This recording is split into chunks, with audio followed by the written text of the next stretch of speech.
Thank you so much for joining me for my Savannah tournament rookie walkthrough video.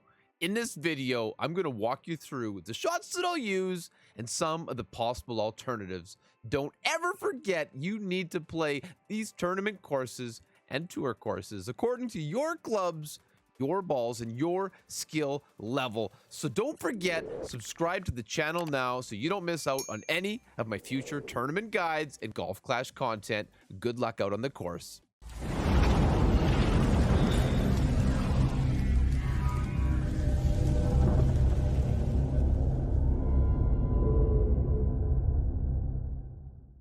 All right, hey guys, hole number one, we're starting off with a par 4. It's pretty straightforward. I'm playing here on the right-hand side with a quarterback and a marlin ball. We adjust this shot with about 3 bars of topspin, and I'm using like maximum marlin right spin, which is about, 1 or so bars. It's going to depend on the wind direction as always, but I don't see any reason why I wouldn't play the right-hand side. You see there, I've got a little bit of right curl just with the right edge of that ball, just about halfway into the adjustment ring. The idea being here, of course, just roll it up to the end of this second fairway, nice and cleanly, 282 yards. Now I'm coming in with a long iron for the second shot. I've chosen the Goliath. It's an ode to my friend Hank from Hammerin' Hank from On the Screws Golf. He loves this club, and I do too. 0% minimum distance is the elevation that I'm playing with this shot. As you can see, 1 bar of backspin, and I've got that second bounce just maybe about 2 green squares or so onto the green. The ring references are not that great, especially since I'm using a quite low level Goliath here, but ultimately you just need to line it up properly and hit perfect, right? I mean, it should be all good. I think this is a really cool course, and I hope you guys are looking forward to it. It's not one that we've played a whole bunch, but I do think we're going to have a lot of fun out there. So do your best.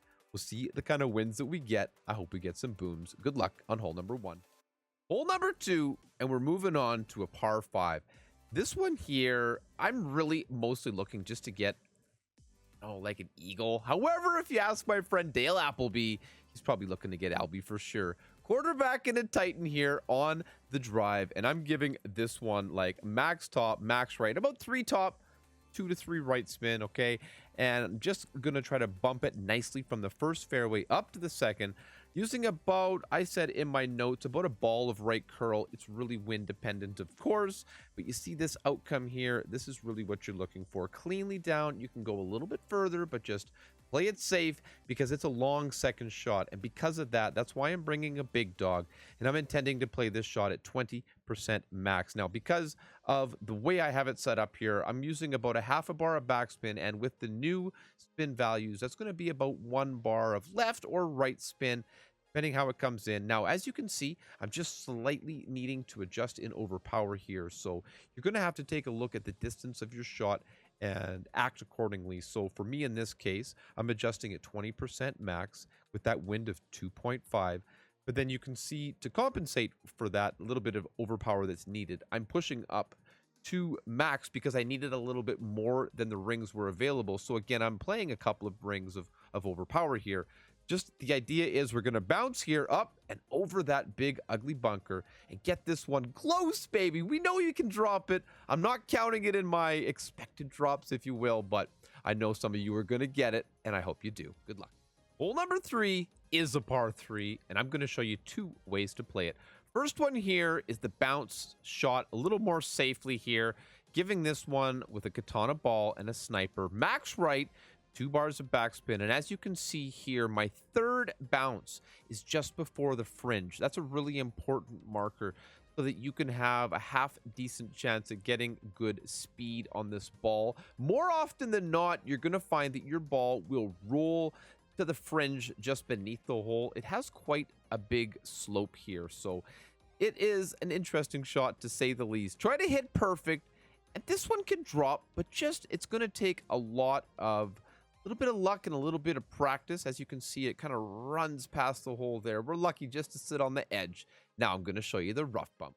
So hole number 3 with the rough bump, I'm going to play with the Kingmaker, and I'm going to bring a sniper. As you can see, this is a small little landing spot, so you want to take caution.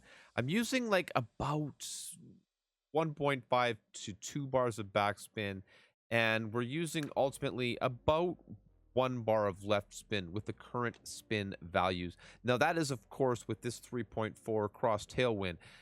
It's going to really matter which direction the wind comes from this shot. It might be better to play the bounce over, all depending, especially with the headwind. Now this one I've adjusted here 1 to 1. That means for 3.4 wind, I'm pulling 3.4 rings. If we have like a high 4 wind, you might want to add a 0.1 or 0.2 of a ring.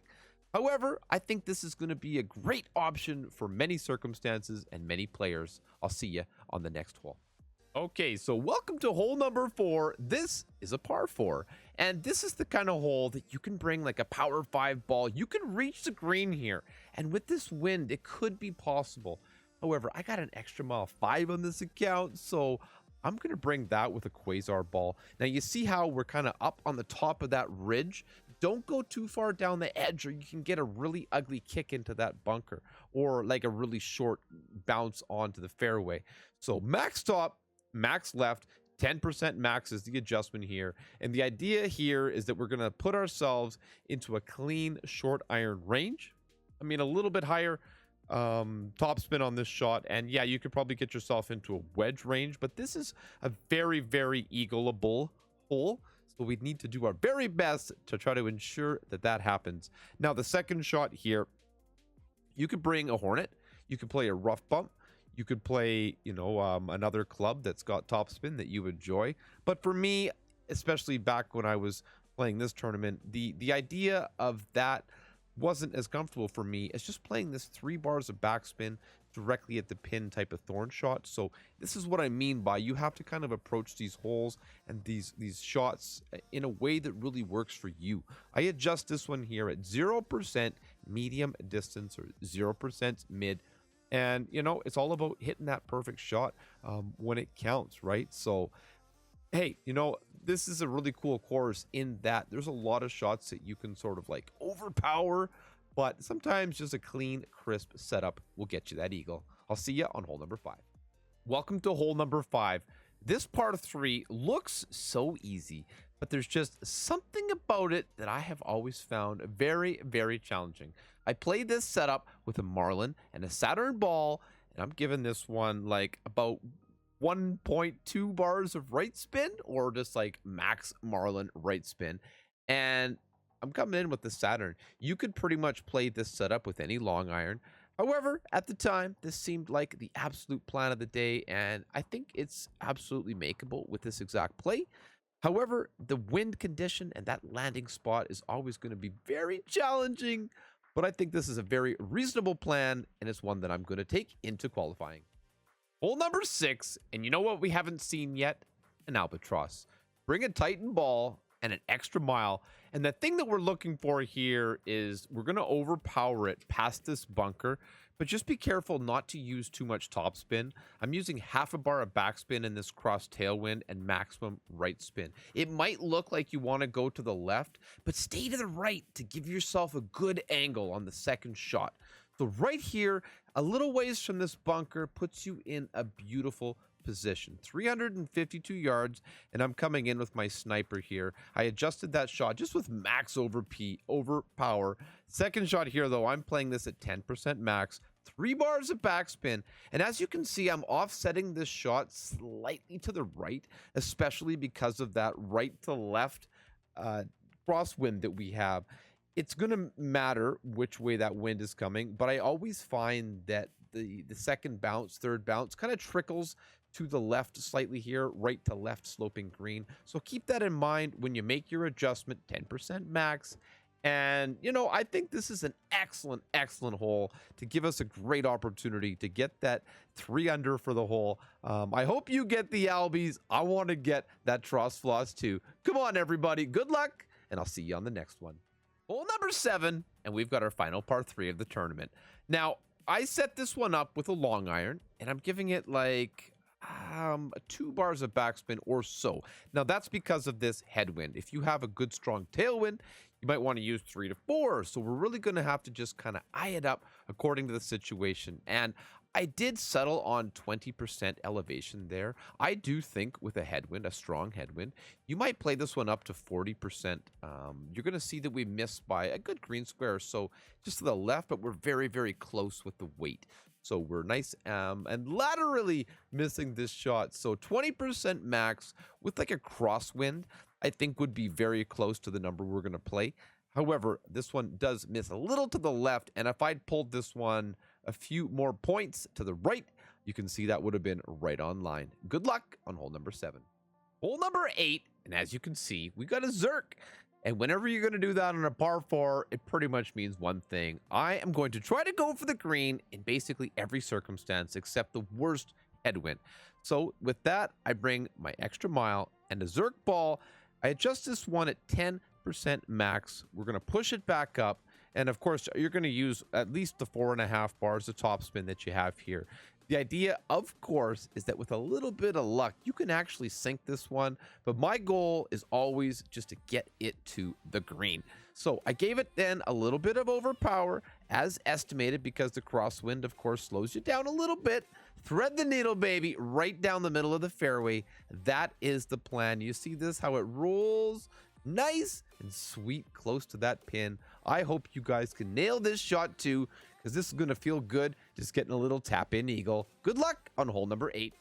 Hole number 9, and I'm going for broke, baby. Bring a kingmaker and your extra mile, max top, max right. For as much as we want to give this one max overpower, we want to try to position it slightly to the right, or for your side, it would be over here, slightly to the right of the fairway here, just because of, well, for me especially, I have a lower level sniper on this account. If you have, you know, a power 5 ball, you know, level 10 sniper, stuff like that, it's not quite as important. And I'd like to be a little more to the right here, but as you'll see with this setup from 376 yards, I adjust this shot at 0% maximum distance. And you see that I just dropped it and boom, the ball guide was literally in the pin. So I thought to myself, well, a little tweak there, but overall, I think I'm going to play it as it lays. So the top of the red ring with that low level sniper is just cutting into the rough, but don't use that as a guaranteed, you know, a guaranteed marker. It's going to change with the accuracy of your club. I adjusted that shot 0% max. The big deal is always hit perfect. I know you can. I can too. I wish you guys the best of luck in the Savannah tournament. I hope you get those booms, baby. Let's go. Thank you so much for joining me in this Savannah tournament rookie walkthrough video. If you have any comments or questions or concerns, leave them in the comments section below. And otherwise, subscribe now to Erelic Gaming so you don't miss out on any of my future content. Good luck.